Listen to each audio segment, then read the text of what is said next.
توی این مصاحبه قراره با خانم نادیا فتح‌اللهی صحبت کنیم، کسی که خانه‌دار و صاحب 3 فرزنده. بهمون یاد میده که چه شکلی میشه با اینکه خانه‌دار باشی هم حساب SDF رو پاس کنی و به حساب ریل برسی. حاوی نکات ارزشمند و آموزنده‌ایه که از دستش ندید.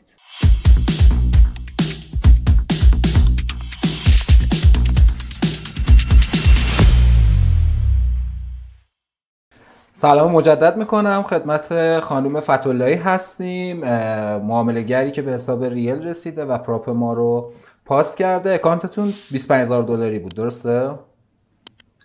صداتون فقط نمیاد. بله درست.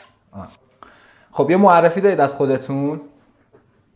بله، من 30 سالمه و لیسانس حقوق هستم. متأهلم. قطع و وصل شد، متوجه نشدم. یه ذره اینترنتتون فکر کنم مشکل داره. خب از اول بگم. آره یه معرفی داشته باشید چون قطع و وصل میشه. باشه، هر وقت خوب بود بگید خوبه. الان خوبه. آره عالیه. من 30 سالم هم، متأهلم و لیسانس حقوق هستم. به سلامت. و چند سال معامله میکنید و معامله گر هستید؟ من حدوداً 1 سال و 3 ماهه که شروع کردم. 1 سال و 3 ماهه که ترید رو کلا شروع کردید و فقط توی بازار کریپتو فعال بودید یا بازار فارکس هم فعالیت میکردید؟ کریپتوکارنسی فعالیت میکردم. آها، صرفا توی بازار کریپتوکارنسی. من تکرار میکنم چون گاهن قطع و وصل داره میشه، تکرار میکنم که حالا بشنوم بچه ها. و اینکه گفتید حقوق خوندید، درسته؟ درسته، رشته حقوق خوندم. رشته حقوق. توی اون قسمت مرتبط با شغلتون، مرتبط با رشتهتون هم شغلی داشتید یا کاری رو امتحان کردید یا اینکه نه علاقتون به این سمت بوده کلا؟ نه، من تا حالا توی رشته حقوق شغلی رو امتحان نکردم. اصلا کلا اولین شغلیه که تریدر بودن، اولین شغلیه که انجام دادم. خیلی عالی، خیلی عالی. و سبکتون چیه؟ آموزش چی دیدید؟ با چه سبکی ترید میکنید؟ آموزش خیلی زیادی اونجوری خاص نبوده. دورای دکتر پاشا رو حالا نمیدونم اسم میتونم بیارم یا نه. اسم میتونید بیارید، حالا اگه دوستان بشناسن خب مشخصا. دورای دکتر پاشا رو دیدم و استفاده کردم، هم هولد شو هم اوربوتایم. بعد از اون شروع کردم. بعد یه مدت اولش با سرمایه خودم شروع کردم. بعد یه مدت با کلا پراپ آشنا شدم که اولین بارم از پراپ شما استفاده کردم. خیلی عالی. با من شروع کردم. خیلی عالی. ما رو چه شکلی پیدا کردید و حالا آشنات معرفی کرده؟ چه جوری پیدا کردید؟ زدم توی گوگل برای اولین بار پراپو سرچ زدم، اصلا آشنایی نداشتم. بعد یه ویدیو دیدم که یه آقا پسر تقریبا تینیجر سال داشتش شما رو معرفی میکرد. همون لحظه وارد سایت شما شدم و ثبت نام کردم و بعد 1-2 روز یه چالش دیدم. یه چالش خیلی. استراتژی معاملاتیتون چیه؟ به چه سبکی معامله میکنید؟ من به خاطر اینکه خب خانه‌دار هستم و خیلی فرصت ندارم که دائم پای چارت بشینم، خب توی تایم فرم‌های بالا توی واگرایی ها وارد میشم. یعنی بیشتر چه مثبت چه منفی توی واگرایی های مثبت و منفی وارد معامله میشم. پس تایم فریمتون بالاه. و یک بحثی که دائما مطرح میشه اینه که خب بخش حالا تکنیکال یا اون استراتژی که ما داریم جداگونه، یه بحثی داریم تحت عنوان مدیریت ریسک و سرمایه و اون روانشناسی که ما چقدر بتونیم پای معامله‌مون باشیم، چقدر بتونیم درگیر اون طمع نشیم، اون حسای منفی که میاد سمتمون نشیم. شما این موضوع رو قبول دارید و اگر قبول دارید دوست دارم که حالا راهنمایی کنید به بچه‌ها که چجوری کمکشون کنید که چجوری این ریسک و سرمایه رو و عرضم موضوع شما روانشناسیه رو در رابطه با خودشون رعایت کنن؟ واقعا روانشناسی که خیلی مهمه. یعنی من خودم بارها دچار این حس، یه موقعی ضرر که میکردم، این حسی که دوست داشتم از بازار انتقام بگیرم یا دچار طمع میشدم، واقعا توی دام میافتادم. اما واقعا ریسک و سرمایه، یعنی ریسک و سرمایه هستش که اونجا به داد آدم میرسه. من خودم ریسک و سرمایه‌ای که داشتم برای خودم محدود میکردم که توی هر معامله چند درصد از اون سرمایه‌ام رو میخوام حالا روش از دست بدم. مثلا 1% اگر ریسک میکردم، اون میزان 1% از سرمایه‌ام رو تقسیم بر درصد ضررم میکردم و اون عددی که به دست میآوردم رو میدونستم که بیشتر از این حد نباید وارد معامله بشم. حالا اگر با لیوریج کار میکردم، اون عدد رو تقسیم بر لیوریجم میکردم و خودش باعث میشد که خیلی من وارد ضرر نشم. درسته حالا شاید سودامم خیلی بزرگ نمیشد، ولی خیلی کمکم میکرد که خیلی مارجین و سرمایه‌مو توی ضرر نبرم. در رابطه با این موضوع از ماشین حساب خود استیف هم استفاده کردید؟ نه، بیشتر خودم انجام میدادم. ما یه ابزاری داریم. بله دیدمش و خیلی خوبه، خیلی کارآمد هستش. سرعت معامله گران میبره بالا. ما آموزشش رو هم گذاشتیم داخل یوتیوب. بچه‌ای که حالا استفاده نکردن میتونن از خود ماشین حساب استفاده کنن و کارآمده. واقعا من خیلی راحت میتونم بابت همون مدیریت ریسک و سرمایه از اون استفاده کنم و سرعت هم رو میبره بالا.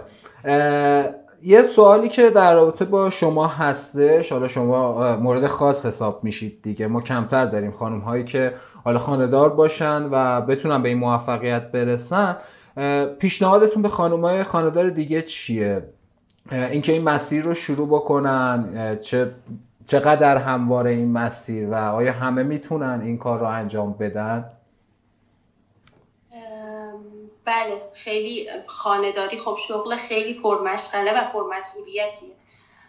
واقعا نمیشه به کسی که خانه داره بگیم شغل نداره. من خودم با توجه به این مسئولیت، حالا من صاحب 3 فرزند هستم و خب خدا حفظشون کنه. متشکرم، مرسی. مسئولیت‌های خیلی زیادی دارن و دقیقاً شغل تریدری رو به خاطر همین انتخاب کردم. خب وقت آزاد بیشتری به من میده، میتونم به کارهای دیگه‌ام برسم و با یه برنامه ریزی خیلی درست و دقیق میشه آدم هم صاحب درآمد دلاری باشه، هم به کارها و مسئولیت‌های دیگه‌اش برسه. پیشنهادم این هستش که حتما اگر دوست دارن، علاقه دارن، ریسک پذیر هستن، وارد این بازار بشن. از حتی اگر سرمایه ندارن، واقعا از پراپا استفاده کنن، خیلی خوبه و میتونن یه درآمد خیلی خوبی در کنار کار خانه‌داریشون که حتی لازم نیست بیرون خونه برن داشته باشن و استفاده کنن. خیلی عالی، خیلی ممنون. و اینکه خب به این سوال بعدی این بود که اگر برمیگشتید عقب ترید رو انتخاب میکردید که خب قاعدتا جواب سوال دادید. بله قطعا همینطور و شاید دیگه توی این سن نشد اگه برمیگشتم واقعا عقب از سن خیلی کمتر شروع میکردم. خیلی هم. و یک چیزی که حالا ما تحت عنوان ما بهشون میگیم رویا فروشی، توی مخصوصا اینستاگرام ما اصولا داریم شاهدش هستیم، اینه که واقعا این تریده خیلی دلنشینه و دقیقا این جایگاهی که شما هستید نتیجه یک تایم زیادی تلاش، کوشش و شکست خوردن حتی و در نهایت میشه این پرافیتی که ما داریم از شما میبینیم، این نتیجه‌ای که داریم میبینیم که به حساب ریل رسیدید و این موفقیت رو ما کمتر میبینیم، مخصوصا توی حالا کسایی که دغدغه دارن یا شغل‌های دیگه‌ای دارن.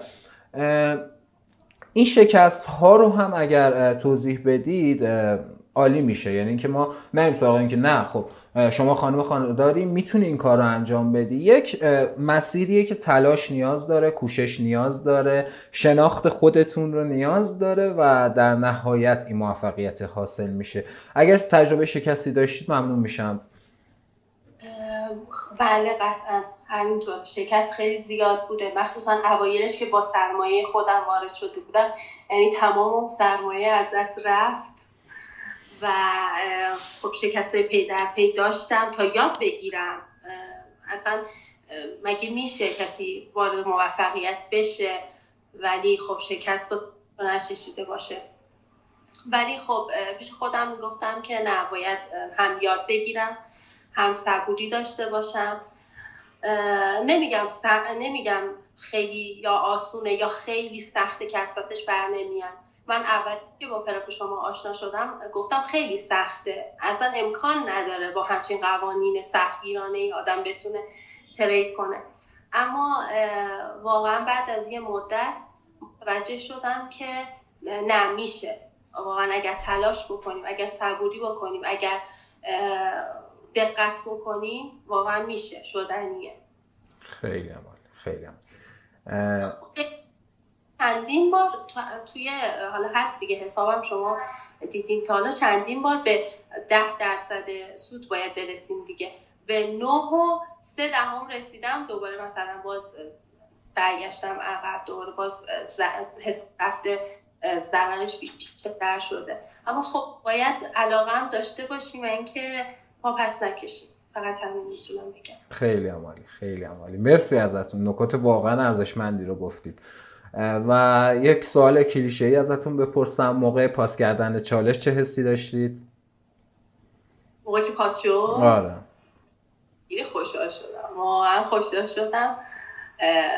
خیلی استرس‌زا بود، خیلی خوشحال شدم و اینکه خدا رو شکر کردم. و یه حس من اومد که واقعا حس خوبی بود که من میتونم.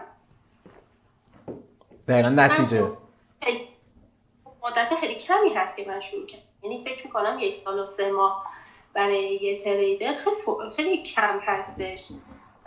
یا حالا من ندیدم توی کسایی که میشناسم، اکثر کسایی که میشناسم تریدر هستن بیشتر از 5 سال سابقه داشتن و این خیلی برام شیرین بود که منم میتونم. برمیگرده به همون کوششی که شما داشتید دیگه، یعنی تلاش اگر هر چقدر زیادتر باشه، پشتکار زیادتر باشه، خب قاعدتاً اون تایمه هم کمتر میشه. و بهتون دوباره تبریک میگم. سوال آخرم ازتون اینه که نظرتون راجع به قوانین SDF چیه؟ انتقادی، پیشنهادی؟ ما خیلی خوشحال میشیم که حالا به عنوان کاربری که به حساب ریل رسیده ما نظرات شما رو بشنویم. بله، همونطور که گفتم اولش که با قوانین شما رو مطالعه کردم خیلی برام سخت بود، یعنی فکر میکردم اصلا امکان نداره، ولی بعدها به این موضوع رسیدم که اگر یک تریدری بخواد منطقاً و محتاطانه ترید بکنه که یک برآیند مثبت داشته باشه، دقیقاً باید همین قوانینه و اصلا قوانین خیلی سخت و نشدنی نیستش. دقیقاً یک قانونیه که من فکر میکنم تمام تریدرهایی که محتاط و منطقه دارن ترید میکنن انجام میدن و حالا نیازی نیستش که حتما مؤسسه‌ای درشون یه قوانین تعریف بکنه. مرسی، ممنونم، خیلی لطف کردین. امیدوارم که توی این مسیر هر روز موفق تر باشید و برداشت سودهای سنگین رو ببینیم از سمت شما. مرسی، ممنونم، روز خوبی داشته باشید. همچنین سلامت باشید، خدا نگهدار.